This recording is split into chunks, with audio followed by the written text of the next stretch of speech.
নমস্কার দর্শক বন্ধুরা, অ্যাস্ট্রোপলার ইউটিউব চ্যানেলে আপনাদের সকলকে স্বাগত। আমি আবারও চলে এসেছি নতুন একটি ভিডিও নিয়ে। আমি সোমনাথ, আমার সাথে রয়েছেন অ্যাস্ট্রোলজার জয়ন্ত চৌধুরী, আপনারা অলরেডি ওনাকে চেনেন। আজকে আলোচনা করব বৃষ রাশির জাতক জাতিকাদের কেমন যেতে চলেছে সেপ্টেম্বর মাস। চলুন তাহলে দাদা থেকে জেনে নিই। দাদা, এই যে বৃষ রাশি, সেপ্টেম্বর মাস পুজোও আসছে শেষের দিকে, আর্থিক দিকটা কেমন যাবে? আগে আর্থিক দিক দিয়ে শুরু করা যায়। দেখো, আর্থিকের সাথে তো কর্মজীবন কানেক্টেড, ঠিক আছে? আর্থিকের সাথে কর্মজীবন যেহেতু কানেক্টেড, কর্মের জায়গায় এটুকুনি বলবো পরীক্ষা দিতে হবে, চ্যালেঞ্জেস আছে। আচ্ছা, পরীক্ষা দিতে হবে, চ্যালেঞ্জেস আছে, খুব ইজিলি কোনো কিছু পাবে না, ঠিক আছে? তবে যারা সফটওয়্যার সংক্রান্ত বা এআই সংক্রান্ত বা এমন কোনো কাজ যেটা আধুনিক প্রযুক্তি সংক্রান্ত আইটির মধ্যে আছেন, আইটির মধ্যে আছেন, টেকনিক্যাল কোনো ফিল্ডে আছেন, তাদের জন্য কিন্তু ভালো সময়। আচ্ছা, তাদের জন্য ভালো সময়। এবং এছাড়াও যারা মডেলিং ইন্ডাস্ট্রিতে আছেন, যারা নিউজ মিডিয়া কভার করে থাকেন, তাদের জন্য কিন্তু ভালো সময়, ঠিক আছে? প্রপার্টি ডিলার যারা, প্রপার্টি ডিলারদের জন্য ভালো সময়, ঠিক আছে? তবে এটুকুনি বলবো যে মাসের সেকেন্ড হাফ থেকে সময়টা বেশি ভালো ফেভারের দিকে যায়। আচ্ছা, ঠিক আছে? শিক্ষার্থীদের ক্ষেত্রেও সেটাই বলবো যে সেকেন্ড হাফ থেকে বেশি ভালো। শিক্ষার্থীদের প্রথম দিনটার চঞ্চলতা বা বাধা বিঘ্ন প্রতিকূলতা প্রথম দিনটা বেশি থাকবে, ঠিক আছে? শেষের দিকে তো পুজো রয়েছে, পড়াশোনায় মন বসবে। সেটা তো একটা হয় প্র্যাকটিক্যাল রিজন, আচ্ছা, ঠিক আছে? একটা হয় প্র্যাকটিক্যাল রিজন, আর একটা হয় তোমার অ্যাস্ট্রোলজির দিক থেকে আমি যখন বলছি তখন প্র্যাকটিক্যালটা মাথায় থাকবে না। আচ্ছা, আমি প্ল্যানেট যেখানে দেখবো সেটাই বলবো। আচ্ছা, তো প্ল্যানেটের ফেভার প্রথম দিকটা একটু চঞ্চলতা বা বাধা বিঘ্ন প্রতিকূলতা যে কোনো কাজে এটা তো থাকবে। মোটামুটি 14 তারিখের পর থেকে স্মুথলি রান করবে, যে কোনো এডুকেশন হতে পারে, কেরিয়ারের দিক থেকেও হতে পারে, ঠিক আছে? আর তার সাথে সাথে বলবো যেটা আছে সেটা হচ্ছে যে অর্থের ক্ষেত্রে একটা জিনিস বলবো, সেটা হচ্ছে যে কোনো মানে আটকে থাকা অর্থ বা বাকি বা আমাকে টাকা দিয়েছিল কোথাও, ঠিক আছে, সেটা ফিরে পাওয়ার সম্ভাবনা আছে। তবে এসআইপির ক্ষেত্রে বা শেয়ারের ক্ষেত্রে খুব একটা ভালো সেপ্টেম্বর মাসটা নয়। আচ্ছা, ঠিক আছে, ওকে। এসআইপি তে লস হতে পারে বা শেয়ারের ক্ষেত্রে এই সময় একটু ঝুঁকিপূর্ণ থাকতে পারে। আচ্ছা, ঠিক আছে, মানে বুঝে শুনে ইনভেস্ট করাটাই ভালো। একদম তাই। পারিবারিক বা সম্পর্কের ক্ষেত্রে এটুকুনি বলবো যে ফ্যামিলিগত দিক থেকে মোটামুটি ঠিক আছে, যেরকম খারাপ কিছু পাচ্ছি না।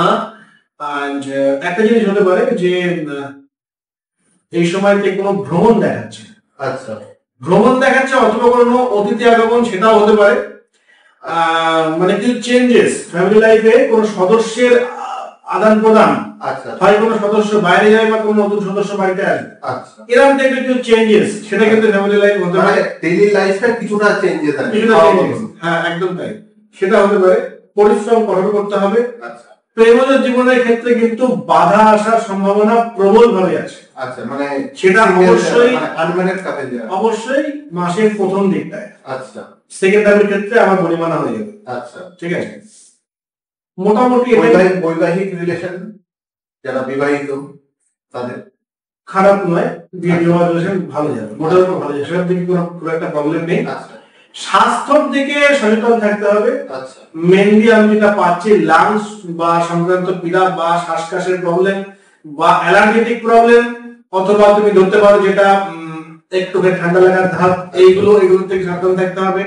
কিছুটা পেট নিয়ে সমস্যা, কিছুটা একটু সাবধান থাকতে হবে। এবং তার সাথে সাথে হেডেক, মাথা ব্যথা, এগুলো আর পিঠ ব্যথা, আচ্ছা, এইটা একটুখানি সাবধান থাকতে হবে। মোটার উপরে এগুলো বড়সড় কোনো বিপদ আপদ সেরকম বড়সড় কিছু নেই। আর বা সাইডটা একটু বাঁচিয়ে, বা সাইডে একটা ছোটখাটো কোনো চোট লাগার সম্ভাবনা লেফট সাইডে, কাঁধের এখানে বা হাতে বা পায়ে হঠাৎ করে কোনো আকস্মিক চোট লাগার একটা সম্ভাবনা কিন্তু দেখা যায়। শনি মঙ্গলের কানেকশন কিন্তু অন্তত সেটা প্রথমার্ধ, আচ্ছা, একটু ওই জায়গাটা সাবধান থাকতে হবে, ঠিক আছে?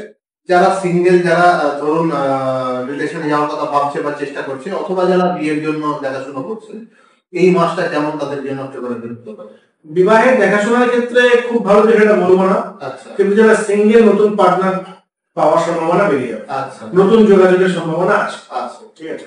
আর কাজের ক্ষেত্রে তো আপনি বলবেন, যারা ব্যবসা করছে তাদের কি নতুন কোনো ব্যবসা বা নতুন কোনো সুযোগ আসতে পারে? আর চাকরি যারা করছে তাদের কোনো প্রমোশন কিছু?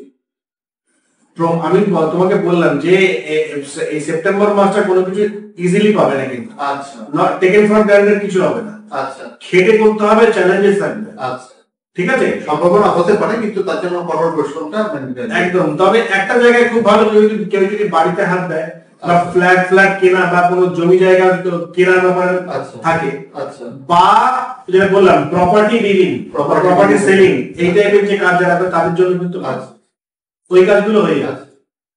এই মাসে এই বিশ্বরাশির জাতক জাতিকাদের আর একটা জিনিস বলে দিচ্ছি, তাই বলে টেকনিক্যাল ফিল বলেছিলাম, প্লাস স্কিল, যারা স্কিলের উপরে ব্যস্ত তাদের জন্য সেপ্টেম্বর মাসটা ভালো। আচ্ছা, কোন রেমেডি কিছু যদি